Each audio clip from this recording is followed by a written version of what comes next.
Hi, this is value updates YouTube channel. எக்ஸ்க்ளூசிவாக நம்ம காணொலி மூலியமாக வந்து எஜுகேட் பண்ணிகிட்ருக்கோம், டீச் பண்ணிகிட்ருக்கோம் லாவை. நம்மளுடைய சேனலை வந்து தொடர்ச்சியாக பாருங்கள், ஸ்கிப் பண்ணாமல் பாருங்கள்.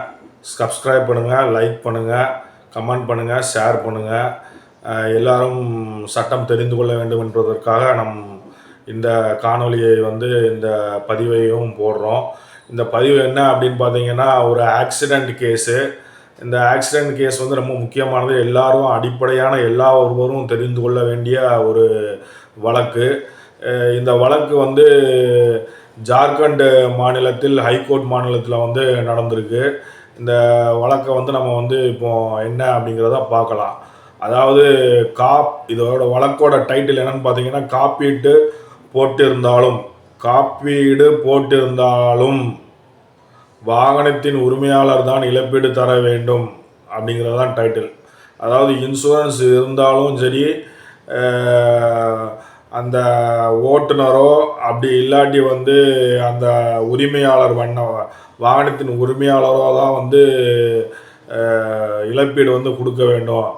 ஏன், எதற்காக அப்படின்னு சொல்லி நீதிமன்றம் ஒன்று சொல்லுது. ஒரு பேருந்து வாகனத்தில் இயக்கும் பொழுது விபத்து ஏற்பட்டு அதில் இருந்து தவறி விழும் ஒருவர் இறந்துவிட்டால் அத்தகைய வாகனத்தை இயக்கியவர் செல்லுபடியாகும் ஓட்டுநர் உரிமம் வைத்திருக்கவில்லை என்றால் அவர் இறந்ததற்கான இழப்பீடு வழங்க வாகனத்தின் உரிமையாளர் தான் பொறுப்பு, இழப்பீடு நிறுவனம் அல்ல அப்படின்னு சொல்கிறாங்க. அதாவது என்ன அப்படின்னா, இது வந்து வழக்கு நான் வந்து உங்களுக்கு எக்ஸ்பிளைன் பண்ணுறேன். அதாவது செல்லுபடியாகும் லைசன்ஸ் தான் வச்சுருக்கணும். என்ன, ஒன்று நீங்கள் லைசன்ஸ் வச்சுருக்கீங்க, அது வந்து எக்ஸ்பயர் ஆகிட்டு, இல்லை லைசன்ஸே எடுக்கலை, ஆனால் இன்சூரன்ஸ் வந்து காருக்கு நீங்கள் போட்டிருக்கிறீங்க, நீங்கள் அதை வந்து ட்ரைவ் பண்ணிட்டு போகிறீங்க, ஒருத்தரை வந்து இடித்து அவர் இறந்து போயிடுறாரு அப்படின்னா அது வழக்காக போகும். கிரிமினல் வழக்கு தனியாக ஒன்று நடக்கும். இன்னொன்று, இறந்து போனவரோட உறவினர்கள் வந்து, அதாவது லீகல் ஹையர்ஸ் வந்து வழக்கு போடுவாங்க, இவ்வளோ பணம் வேணும் அப்படின்னு சொல்லி கேட்டு. அப்போது நீங்கள் வந்து வெரிஃபை பண்ணும்போது உங்கள்கிட்ட ஒன்றும் லைசன்ஸ் இருக்காது. ஒன்று என்னென்னு பார்த்தீங்கன்னா வந்து, உங்களுடைய லைசன்ஸ் வந்து வேலிட் லைசன்ஸாக இருக்குது, அதாவது காலாவதியாக இருக்கலாம். அப்படி இருக்கும் பட்சத்தில் வந்து நீங்கள் வந்து ஒரு ஆக்சிடெண்ட் பண்ணி ஒரு ஃபேட்டல் ஆகிட்டு அப்படின்னா, அதாவது இறந்து விட்டாலோ இல்லை படுகாயமடைந்து விட்டாலோ காயமடைந்து விட்டாலோ அதில் வந்து கோர்ட் என்ன சொல்லும் அப்படின்னா, இன்சூரன்ஸ் இருக்குது என் காருக்கு அப்படின்னு சொல்லி இன்சூரன்ஸ் தான் கொடுக்கணும் அப்படின்னு சொல்லி நீங்கள் முறையிட முடியாது. விபத்து ஏற்படுத்தியவர் வந்து முறையிட கோர்ட்டில் முடியாது. விபத்து வந்து இன்சூரன்ஸ் இருந்தாலும் நீங்கள் வந்து காலாவதியான லைசன்ஸை வந்து வச்சுருக்கீங்க, அப்படி இல்லாட்டி வந்து லைசன்ஸே இல்லாமல் நீங்கள் கார் ஓட்டியிருக்கீங்க, அதனால வந்து நீங்கள் தான் வந்து கோர்ட்டில் என்ன ஒரு அமௌண்ட் வந்து காம்பன்சேஷன் கொடுக்க சொல்கிறாங்களோ அதை வந்து நீங்கள் தான் கொடுக்கணும், இன்சூரன்ஸ் கொடுக்கறதுக்கு உண்டான பொறுப்பு இல்லை அப்படின்னு சொல்லி உத்தரவு போட்டிருக்காங்க. இந்த உத்தரவு வந்து மிக முக்கியமான உத்தரவு. எதுக்காக இந்த வழக்கை வந்து உங்கள்கிட்ட வந்து எக்ஸ்பிளைன் பண்ணுறேன் அப்படின்னு பார்த்தீங்கன்னா, இந்த வழக்கு மூலியமாக எல்லாரும் தெரிஞ்சுக்கிட வேண்டியது, காலாவதி ஆகிறதுக்கு முன்னாடியே உங்கள் லைசன்ஸை ரினூவல் பண்ணுறது முக்கியமானது. ரெண்டாவது, லைசன்ஸ் இல்லாமல் வாகனத்தை இயக்கக்கூடாது அப்படிங்கிறது ஒன்று. ரெண்டாவது, அதுக்கப்புறம் வந்து குடிபோதையிலும் வந்து லைசன்ஸ் இல்லாமலோ குடிபோதையில் வண்டியை இயக்கக்கூடாது. இதன் 3 காரணங்களாக வந்து ஏதாவது ஒரு ஆக்சிடெண்ட் ஆயிடுச்சு அப்படின்னா பாதிக்கப்பட்டவருக்கு உண்டான இழப்பீடை வந்து யார் வண்டி ஓட்டுனார்களோ அவர்கள் மற்றும் காரின் உரிமையாளர் வந்து 2 பேரும் தான் இழப்பீடு கொடுக்க வேண்டியது இருக்கும்.